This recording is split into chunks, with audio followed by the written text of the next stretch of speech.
Hello, and welcome to our pre-departure orientation for UNCW Education Abroad participants.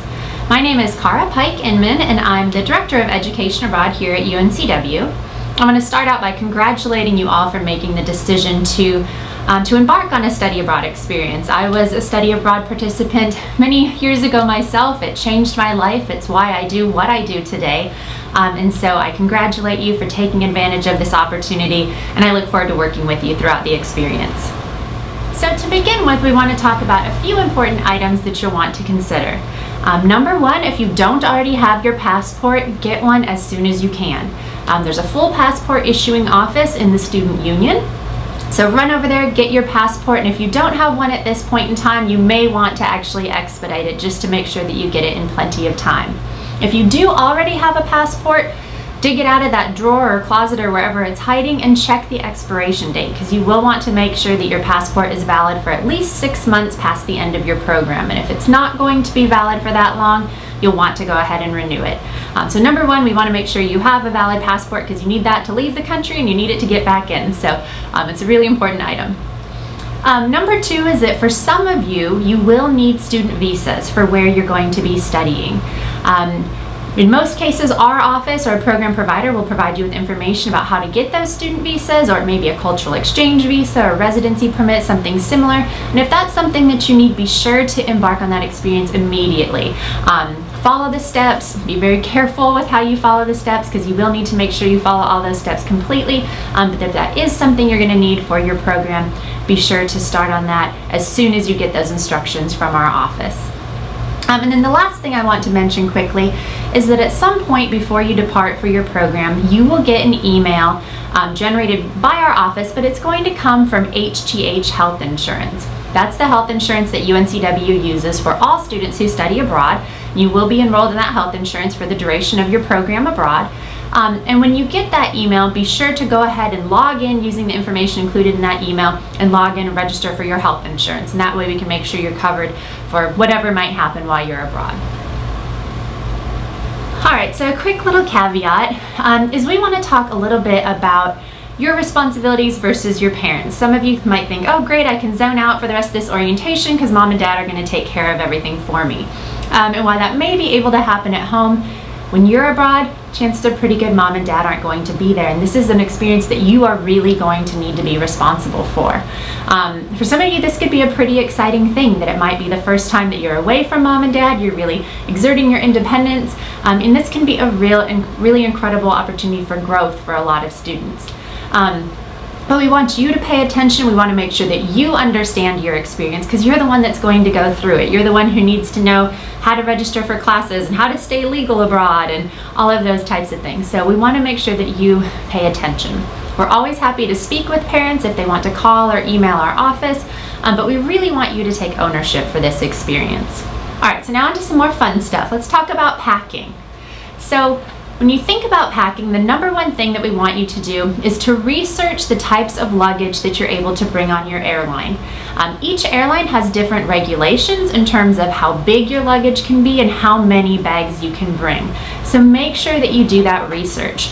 And make sure you do that research not only about your big international flight, but also about any subsequent flights that you might have within your host country. We sometimes have students who fly all the way to Australia with their 2 huge suitcases and then hop on a little puddle jumper flight to their host destination and find out they can't bring those 2 enormous suitcases on that flight without incurring some pretty big penalties, or sometimes they're not actually allowed to bring them because they're too big. So make sure you've done that research so you don't have any of those fun snafus immediately upon arrival.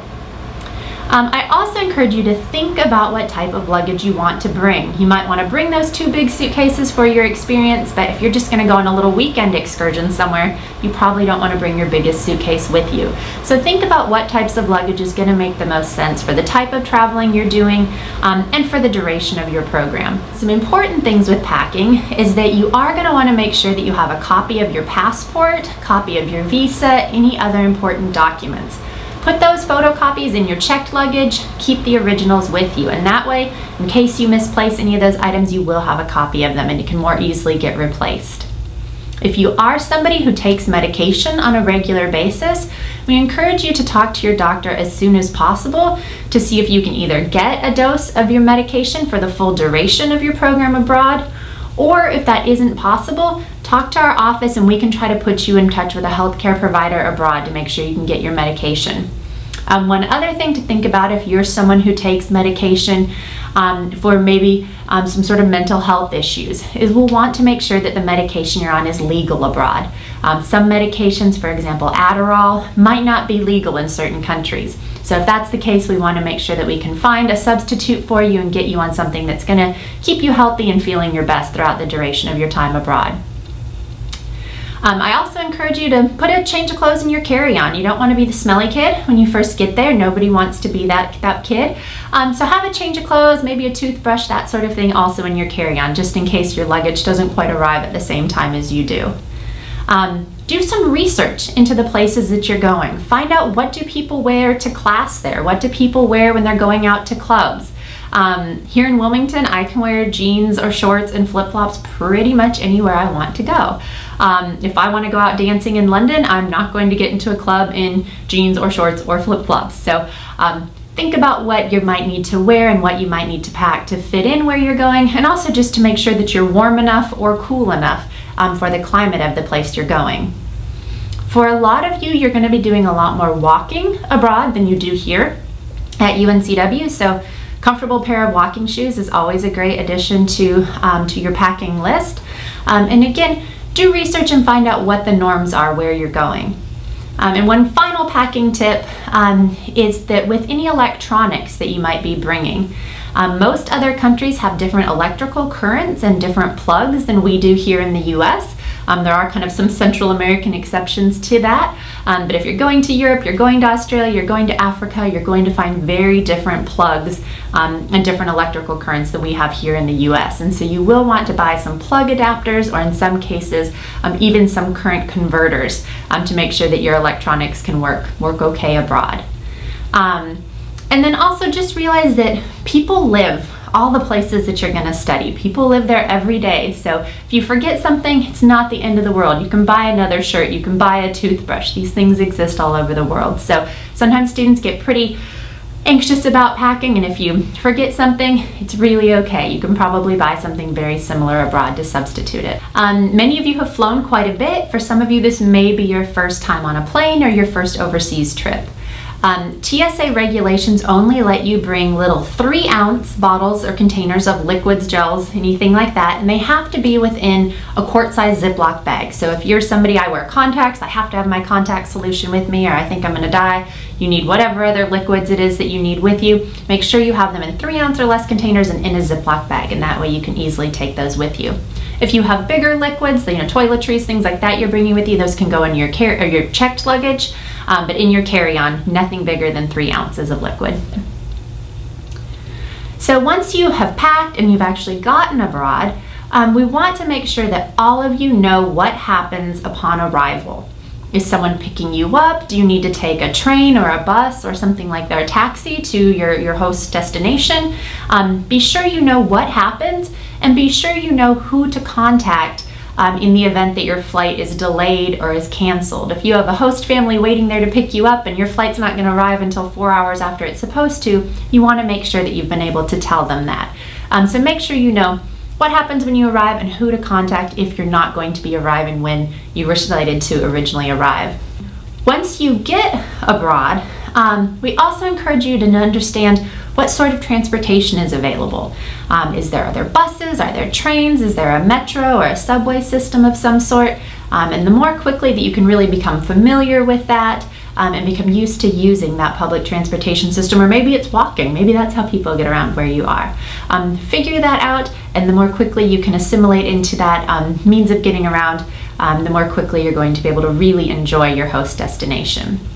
So in terms of housing, you all are going to be staying in a big array of different types of housing. Some of you are in field stations in the Amazon, some of you are staying with host families, some of you are in hotels or hostels, and some of you are in more dorm or apartment style housing. I encourage you to learn as much as you can about your housing before you go. I think sometimes students have this perception that they're going to go abroad and they're going to live in Hogwarts and it's going to be this magical experience, and that's probably not the case. We have pretty nice housing here at UNCW, and your housing abroad may be a little bit more Spartan than what you're used to. So I think if you can have really realistic expectations about what your housing is going to be like, it's going to make your experience go more smoothly. And also try to figure out, is there bedding included in your housing, or is there a way that you can order bedding to have it ready when you arrive? If you are going to be staying in hostels, they may not include things like sheets or towels. So do you want to bring a set of those with you, or are those things that you can rent in different places you'll be staying? So again, the more research you can do before you leave, the better off you'll be. And for those of you who will stay with host families, you may even want to think about packing a small gift for your host family, something that represents you or UNCW or North Carolina or whatever state it is that you're from. That might be a nice gesture, is to have some sort of gift from home for your host family. So moving on to communication. Most of you are able to communicate with your family and friends pretty readily from wherever you are. I know students always have their cell phones attached to their hip. Communication may be very different where you're going, and again, this is something I encourage you to research. Talk to the study abroad ambassadors who have studied in your location, if there are study abroad ambassadors who've studied in your location, and talk to them about what they did and how they kept in touch with their families. If you're somebody who has an iPhone or something like that, you can probably pretty easily FaceTime anytime that you have access to Wi-Fi. Skype is a wonderful way that you can communicate for free from computer to computer if you are in a Wi-Fi zone. But also find out, is there Wi-Fi where you're living, and when will it be available? Sometimes students think that the second that they get into their apartment or their house or wherever they're going to stay, they're going to be able to have access to Wi-Fi, and sometimes that's something that you actually have to get set up, and you may not have it for a few days. So the more you can learn about those types of things, again, the smoother your transition will be. There are lots of great apps that exist out there that you can text for free between phone to phone using Wi-Fi. There are sometimes calling cards. Those are becoming more obsolete all the time. You can of course keep a blog, you can do Facebook, but I encourage you to think about how you plan to keep in touch with family and friends. And many students even choose to buy like a little pay-as-you-go or track phone when they're abroad, that has a local number so that they can easily keep in touch with their Spanish friends or their Chilean friends using text messages, rather than making those Chilean friends be texting or calling a US number and incurring big international charges. So there's lots of different opportunities of how you can keep in touch with people while you're abroad, and I encourage you to research and look at which one of those is going to be the best fit for you. I also encourage you to be mindful about the frequency of communication that you have with people back home. Every year I have students that have studied abroad and they come back and they're talking to me and they say, you know what, my biggest regret is that I spent so much time on my computer or on my phone communicating with people back home, that I feel like I missed out on some of the experience abroad. I would hate for that to be you, and so I hope you can find a balance between still feeling connected to home but really feeling like you're able to engage in your host destination. For some students, they're able to find that by doing a blog. That way every single person who wants to keep up with them can read what's going on, and they don't have to feel like they have to individually message a bunch of different people. Some people do that via mass emails or Facebook posts. So think about what's going to work for you, and think about how you're still going to be able to engage in your host environment.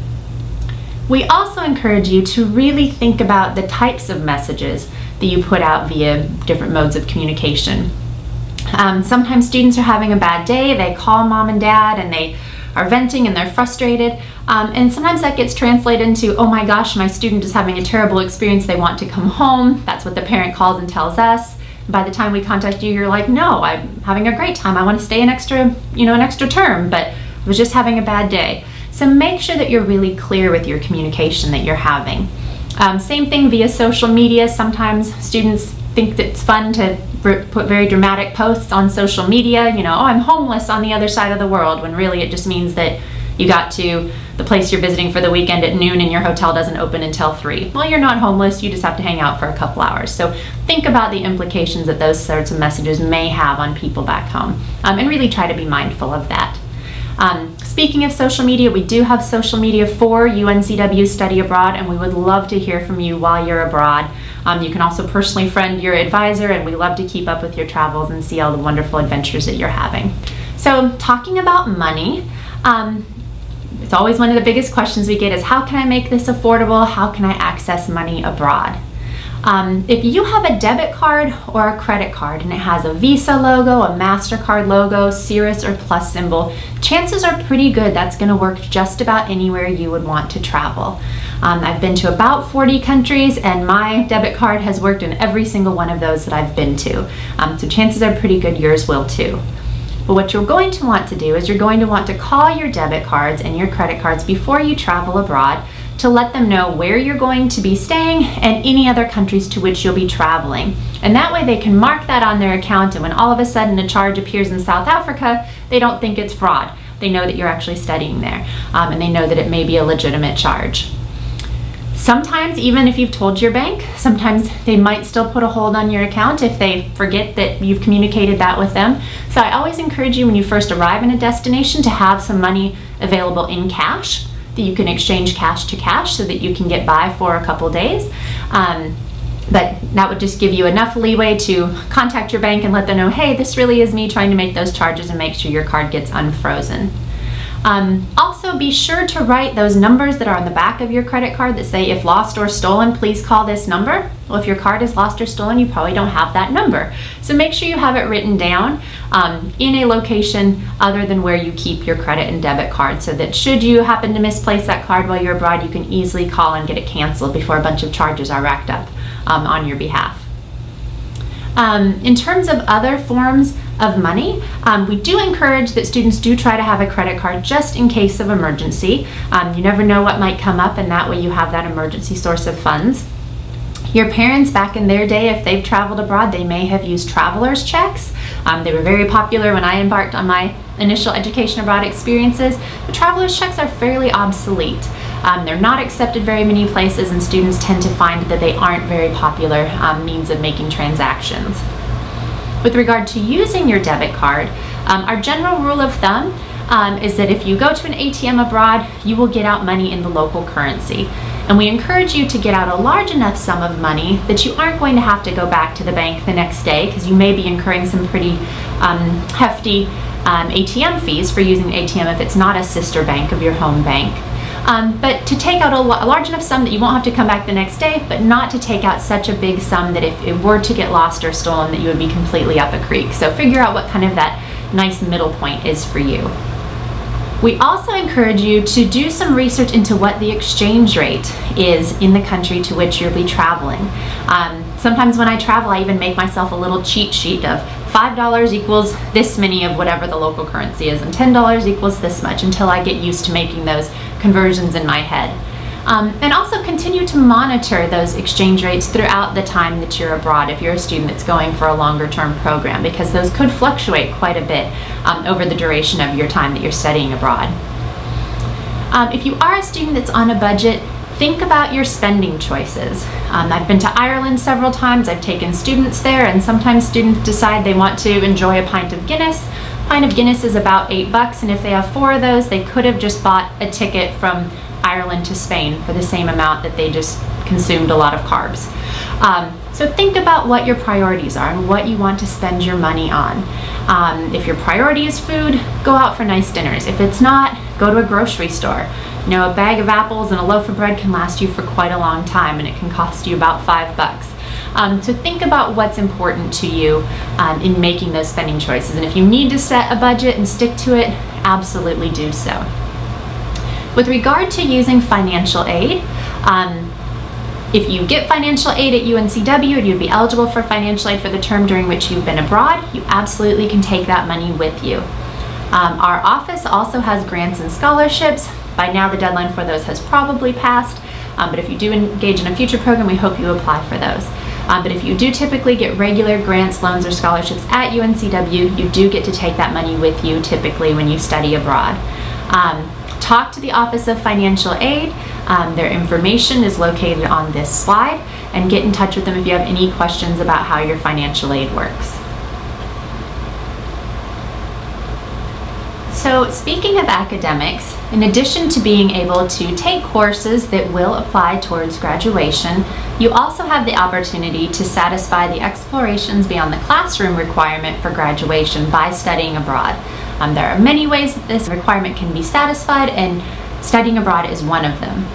If you want to satisfy the explorations beyond the classroom requirement for graduation by studying abroad, you're going to need to set up an e-portfolio, and there's instructions online about how to do this. And basically, you create 3 different artifacts. One is a little essay or a product that you create before you go about what you hope to get out of your experience, your expectations, that kind of thing. One is an artifact that you create while you're abroad, and then one is an artifact that you create after you get back, and you upload those 3 things into this e-portfolio. That's managed by the University Studies Curriculum Committee, not by our office, so any questions about that specifically can be addressed online or should be addressed to them. So thinking about how you're going to adapt to your new environment abroad. Some students adapt very seamlessly in terms of cross-cultural adaptation, and some students can suffer from a little bit of culture shock. Culture shock is a very real thing. I've traveled a lot, I've traveled for a long time, and I still experience culture shock when I travel. It's a very normal thing, so don't think that there's anything wrong with you or weird if you do experience any kind of culture shock. Culture shock is something that affects each student differently.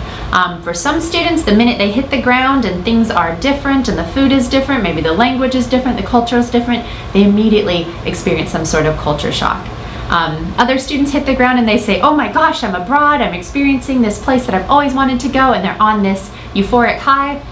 And maybe a week later, when they're still trying to figure out how to communicate with home and struggling to get the right classes that they want, maybe that's when it hits them a little bit more. So it hits each student differently and at different points in time. The most important thing, if you do experience culture shock, is what we want to do is we want to stick ourselves in our room and we want to communicate with people back home. And that's actually the worst thing you can do when you're experiencing culture shock. The best thing that you can do is to get out, to be around people, to be social, and to experience the location that you went abroad to experience. None of you are sitting here watching this video saying, gosh, I'm so excited to go abroad so I can sit in a room and Skype. That's not why you're going abroad. You could do that from home. You're going abroad because there's a place you want to see, or a sporting event you want to experience, or a food you want to try, or something that you want to achieve from this experience. So make a list, if you need to, of those things that you want to experience while you're abroad. And when you're feeling down or you're feeling culture shock, say, what can I crank off my list? And then go achieve that experience. Also, the more that you can learn about the culture that you're going to before you go, I think the easier transition you're going to have. I encourage all of you to do research about where you're going. If you met someone who was studying abroad here in the United States from another country and they didn't know who our president was, or they didn't know that Washington, D.C. was our capital, you would probably think they crawled out from under a rock. So know, who is their political leader? What's their currency? Who is one of their sports heroes or their musical heroes? Or what cultural arts are popular there? What are some big historic events? I think the more you can learn about the places you're going, the more interesting they become. So I encourage you to learn a little bit about the places you're going. I also encourage you to try to learn a little bit of the language for anywhere where you're either going to study or where you're going to travel. If you have worked in a shop or a restaurant here in the US and you had somebody just come up and start speaking at you in another language, you'd probably be a little bit freaked out. But if that same person came up to you and maybe was holding a map and just said, like, please help, you would immediately be like, oh my gosh, cute little foreigner versus scary foreigner that's creeping me out. And all they had to say was 2 words. And you would probably do whatever you could to help that person out.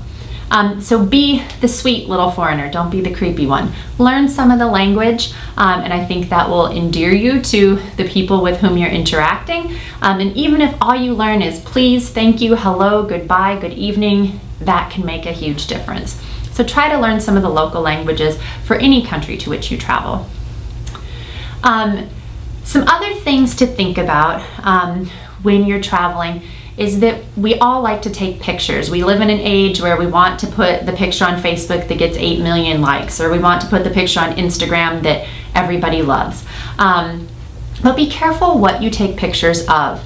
I've been in some situations where I've wanted to take pictures of a port, or maybe there was something interesting happening in an airport, but behind whatever was happening there was airport security. I almost got my camera taken from me once in Morocco because I was taking a picture of a cute little kitten that had wandered into the airport, but behind the cute little kitten was airport security and I wasn't allowed to take a picture of that, so almost lost my camera. Same thing, it might look like a pretty port, but it may actually be where military warships are, and you can't take pictures of that. So be aware of what you're taking pictures of. And I don't currently have children, but I can tell you if I had children, I wouldn't want random foreigners taking pictures of them. That would make me a little weirded out by them. So don't take pictures of people's children without asking permission. Same thing, we like to take pictures of homeless people or gypsies or that sort of thing. Don't take pictures of photos of people without permission. So I encourage you to ask permission in those situations. I also encourage you to be aware of holidays, elections, sporting events, things like that are happening in your host community. In a lot of places, when there's an election, nothing's open. Transportation may be shut down, or there may be a strike. Know what's going on, because you may not be able to get across town, or certain places may not be open on that day. So be aware of your surroundings and be aware of what's going on in your community. Sporting events are good to know about. I've been on lots of trains after sporting events with many inebriated people, and I may not have known if their team won or lost, but I knew they were very inebriated and I didn't always feel real safe. Certain sporting events can have an even more heightened sense of that. So be aware of when those types of things are going on. Also, do some research into what is appropriate attire to wear wherever you're going. I've been to Rome several times, and every single time there's a disgruntled bunch of tourists standing outside of St. Peter's Basilica at the Vatican because they're either wearing a sleeveless shirt or a skirt that comes above their knees or shorts, and you can't go into the Vatican wearing any of those items. Your shoulders and knees need to be covered. So make sure that you're wearing attire that's going to allow you to see those sites. Same thing, a lot of you will be going to Europe and maybe traveling to places in North Africa or the Middle East, or maybe you're studying in North Africa or the Middle East. And there may be a certain level of modesty that's expected in terms of the attire worn in those areas. So do some research and be sure that you're dressing in culturally appropriate ways. Also, I encourage you to do some research about how the U.S. has been involved in your host country in terms of economic things, historic events, political relationships. People abroad tend to know a lot more about the U.S. than we tend to know about them. So being aware of those types of things may help you avoid some uncomfortable situations or conversations. I also encourage you to be aware of your body language. Thumbs up means up yours in some countries. This okay symbol, I may have just told you you were worthless. I may have been making a sign that indicated money, or I may have just called you a really vulgar slang word. None of those mean okay in certain locations. Showing the bottom of your foot, if you're a male who sits with your legs crossed, or a female sits with your legs crossed, and you may show the bottom of your foot and it may point towards someone. That's a really terrible slander, because you're saying that person is about as worthless as the dirty bottom of your foot in some Middle Eastern areas. Some people may stand closer. Eye contact in some Asian countries is actually meaning that you're being aggressive or indignant. It's not a sign of respect or that you're paying attention. So do some research into what body language is common or appropriate, or what certain body language means in the countries that you're going to, and that way you can be sure to make a good impression and not leave with a black eye unintentionally. Also, try to do some research into what the values are in your host country.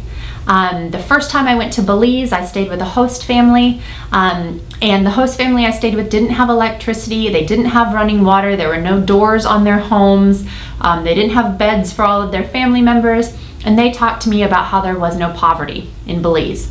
And I was a little shocked by this, because I was like, you people are pretty doggone poor. But then they explained to me that in Belize, they have community. No one is hungry. They have chickens, they have mangoes, they have bananas growing outside. And so no one was poor there. They all had a community and they all had plenty to eat. And that was a wonderful thing once I was able to see things through their eyes and not through my American, what are you talking about? You don't even have a TV, of course you're poor, view of the world. So try to learn the values of your host country culture. Also, try to do some research about how your identity might be viewed abroad. For some of you, it may be the first time you're in a racial minority. For some of you, it may be the first time you're in a racial majority. For some of you who have different parts of your identity related to gender, sexual orientation, religion, think about how those may be perceived abroad. And the more that you can be prepared for how you may be perceived in your host country, I think the more comfortable experience you're going to have. So if you do have any issues with adjusting to your host culture or any challenges that arise while you're abroad, please know that our office staff is on call all the time. Campus Police has a phone tree of all of our office staff, so we can be reached 24 hours a day. And so you have the resources of our office staff and also the resources of the Office of the Dean of Students. When you study abroad, you continue to be a UNCW student, you continue to be enrolled here on campus. So if there's anything that our office or the staff at the Office of the Dean of Students can do to support you, please let us know.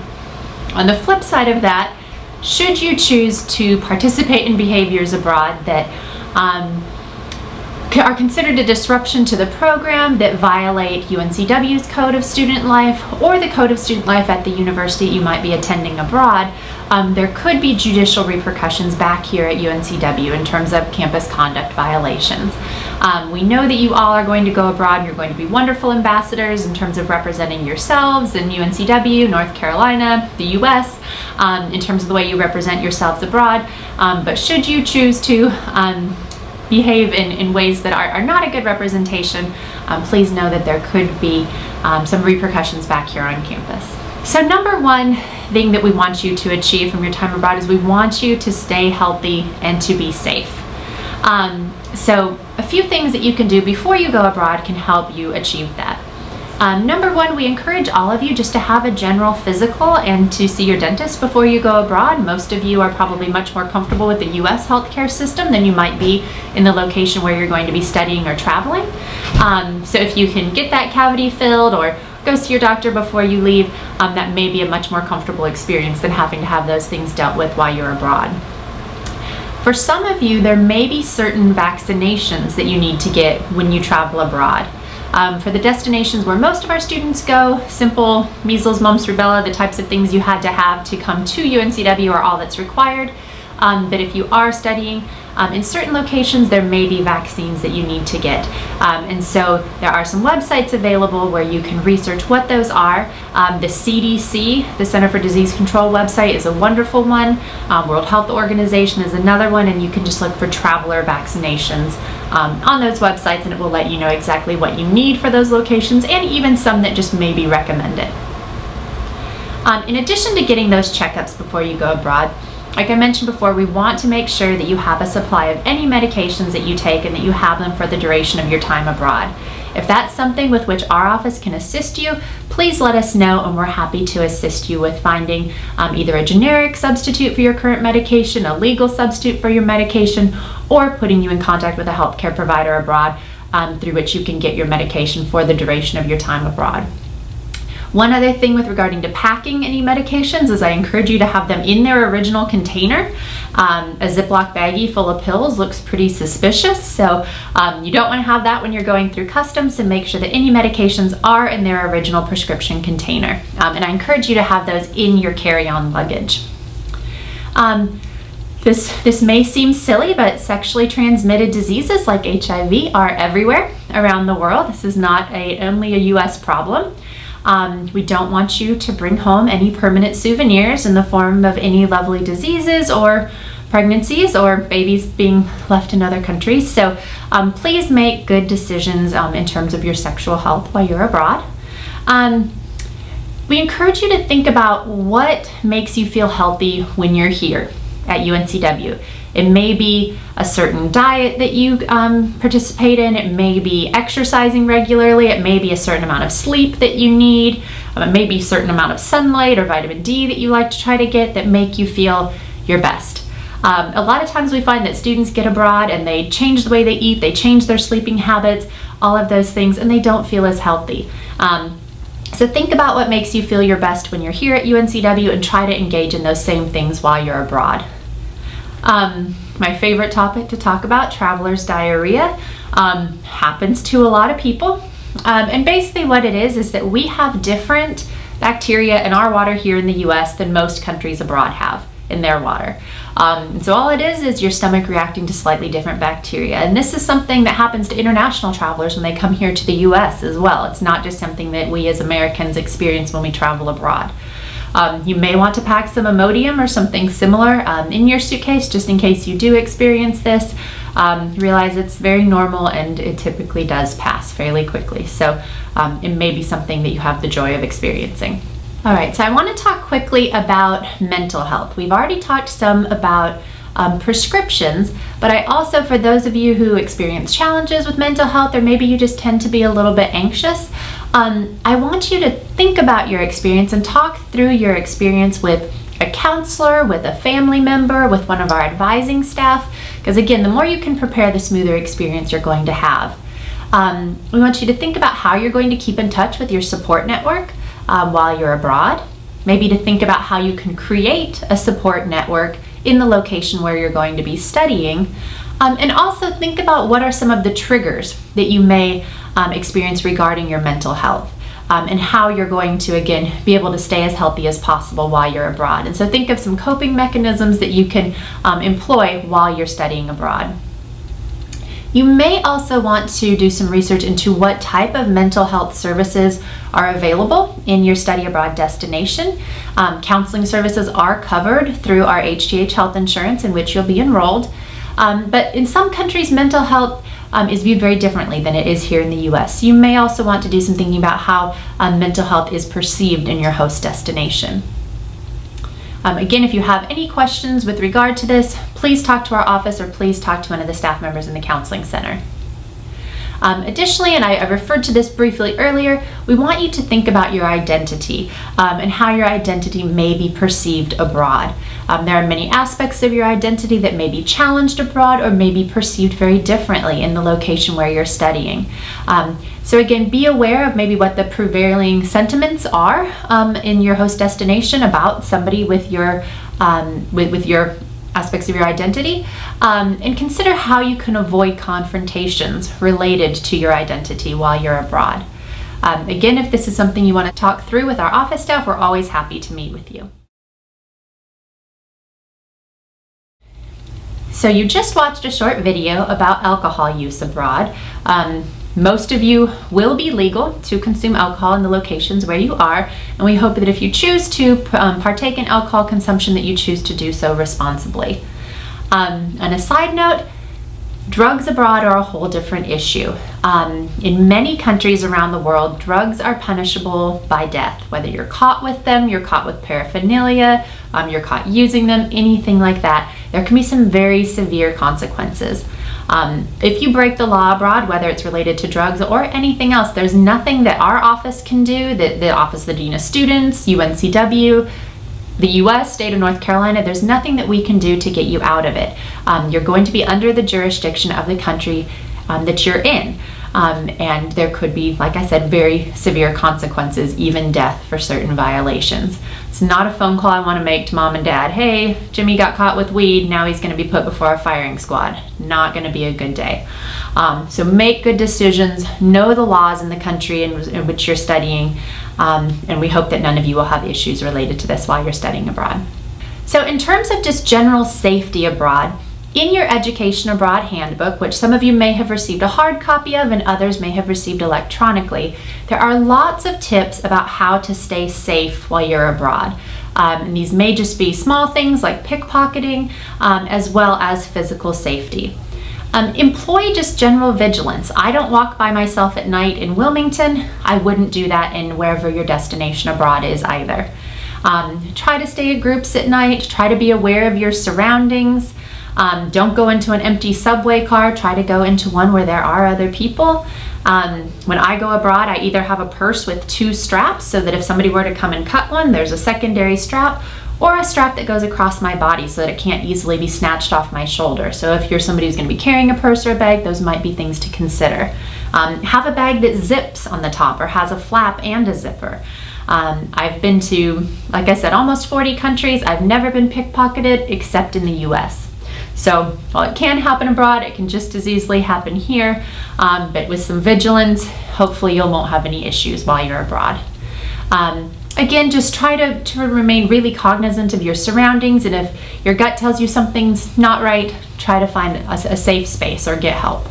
Some other safety tips is that I encourage all of you to know what the equivalent of 911 is in your host country. If you experience an emergency here, you know from the time you're little, hey, dial 911. Well, 911 isn't universal. Sometimes it's 999, sometimes it's 119, sometimes it's some completely different number. But every country has an emergency number, so make sure you know what that is in your host country.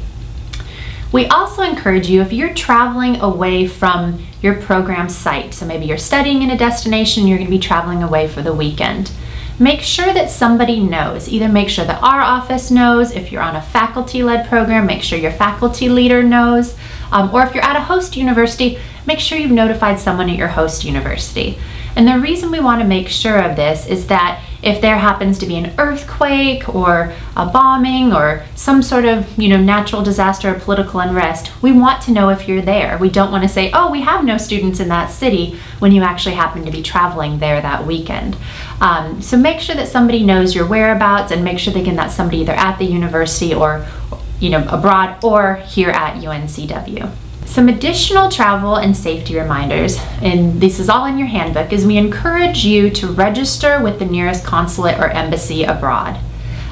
What that enables them to do is they are going to know that, hey, we have an American studying in this destination.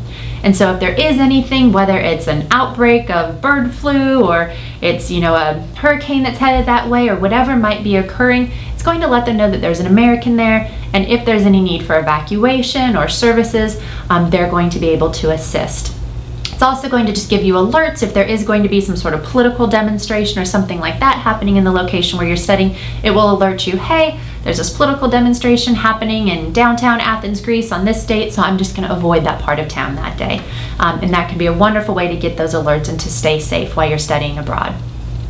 Again, we encourage you to research the countries you're going to and keep up to date on current events that are occurring in those locations. In your Education Abroad Handbook, as well as on this slide, there are a number of resources that you may want to consult for more information about staying safe abroad or learning about the countries in which you're going to study. Thank you all for hanging in there and for being so attentive. We hope you have a wonderful experience abroad, and we look forward to hearing about all of your adventures when you get back. Thank you.